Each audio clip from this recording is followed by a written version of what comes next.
സംസ്ഥാനത്ത് ഏകദേശം 4 ലക്ഷം നിർമ്മാണ തൊഴിലാളികൾ ക്ഷേമനിധി പെൻഷൻ വാങ്ങുന്നവരുണ്ടെന്നും എന്നാൽ അവരുടെ പെൻഷൻ തുക മുടങ്ങിയിട്ട് കൃത്യം 18 മാസമായെന്നും കേരള പ്രദേശ് ഗാന്ധി ദർശൻ വേദി ചെയർമാൻ പ്രസാദ് കൊണ്ടുപറമ്പിൽ പറഞ്ഞു.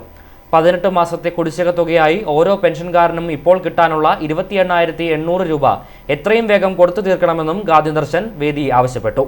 നിർമ്മാണ തൊഴിലാളി ക്ഷേമനിധി പെൻഷൻകാർക്ക് ഈ തൊഴിലാളി പാർട്ടിയായ LDF ഗവൺമെൻറ് അവഗണിക്കുന്നു എന്നുള്ളതാണ് പ്രധാന വിഷയം. ഇന്ന് സംസ്ഥാനത്ത് ഏതാണ്ട് 4 ലക്ഷം നിർമ്മാണ തൊഴിലാളി ക്ഷേമനിധി പെൻഷൻ വാങ്ങുന്നവരുണ്ട്.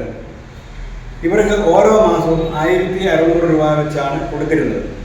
എന്നാൽ ഈ പെൻഷൻ തുക മുടങ്ങിയിട്ട് ഇന്ന് കൃത്യം ഏതാണ്ട് 18 മാസമായി. 1,600 വെച്ച് 18 ഗുണം 28,800 രൂപ ഒരാൾക്ക് കിട്ടാറുണ്ട്.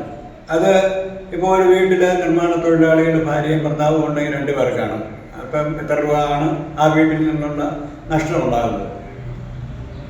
ഈ ക്ഷേമനിധി ബോർഡ് ഇപ്പോൾ തരുന്നില്ല എന്നുള്ളത് വളരെ പരിതാപകരമായ ഒരു കാര്യമാണ്. കാരണം ഇവർ കെട്ടിട ഉടമസ്ഥന്മാരോടും അതുപോലെ തന്നെ കോൺട്രാക്ടർമാരോടും സെസ് പിരിച്ചാണ് ഈ പെൻഷൻ തുക കൊടുത്തുകൊണ്ടിരുന്നത്. അതിൽ ഈ നിർമ്മാണ തൊഴിലാളികൾ അവരുടെ വിഹിതം അടച്ചിട്ടുമുണ്ട്. സംസ്ഥാനത്ത് 16ഓളം ക്ഷേമനിധി ബോർഡുകളുണ്ട്. അതിൽ ഏതാണ്ട് 5 ബോർഡുകളാണ് തനത് ഫണ്ട് കൊണ്ട് പെൻഷൻ കൊടുത്തുകൊണ്ടിരിക്കുന്നത്. ബാക്കിയൊക്കെ ഗവൺമെൻറ്റാണ് ഫണ്ട് കൊടുത്തുകൊണ്ടിരിക്കുന്നത്.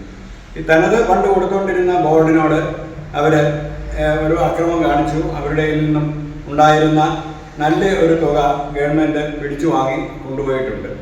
അത് തിരിച്ച് അവർക്ക് ആവശ്യം വന്നപ്പോൾ പെൻഷൻ വന്നപ്പോൾ കൊടുക്കുന്നുമില്ല എന്നുള്ളത് വളരെ പ്രധാനപ്പെട്ട ഒരു കാര്യമാണ്.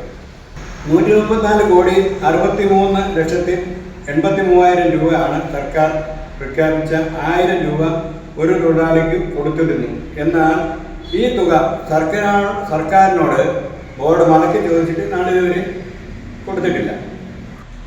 ഈ കാര്യമാണ് സമൂഹം ചർച്ച ചെയ്യേണ്ടത്. ഇതുപോലുള്ള നീതി നിഷേധാത്മകമായ കാരുണ്യമില്ലാത്ത കാര്യം സമൂഹം ചർച്ച ചെയ്യുന്നില്ല എന്നുള്ളത് പരിതാപകരമായ ഒരു കാര്യമാണ്.